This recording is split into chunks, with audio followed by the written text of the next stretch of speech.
একটা হৃদয় বিদারক নিউজ সামনে আসলো, যেটা দেখে সত্যিই টনক নড়ে গেল সবার, পুরো সমাজের। একটা 12 বছরের বাংলাদেশি মেয়ে শিশু, যে কিনা ভারতে পাচার হয়েছিল এবং তারপর প্রায় 200-রও অধিক ভারতীয় ধর্ষণের শিকার হয়েছেন এই কিশোরী। জানা যায় পরীক্ষায় ফেল করেছে এবং বাসায় গেলে মা বাবা বকা দিবে, সেই ভয়ে সে বাড়ি যায় নাই এবং তারপর কোনো এক মহিলার মাধ্যমে, এই চক্রের মাধ্যমে তিনি ভারতে পাচার হয়।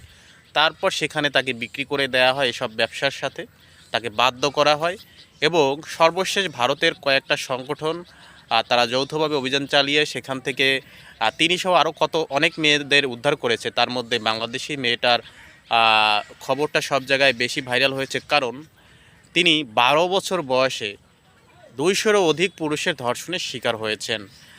আমাদের পড়ালেখা ব্যবস্থা, মায়েরা, গার্জিয়ানরা এতটা কঠিন করে রাখে, বাচ্চারা বাড়ি থেকে পালিয়ে যেতে পর্যন্ত বাধ্য হয়। আমাদের সমাজ ব্যবস্থা কবে পরিবর্তন হবে?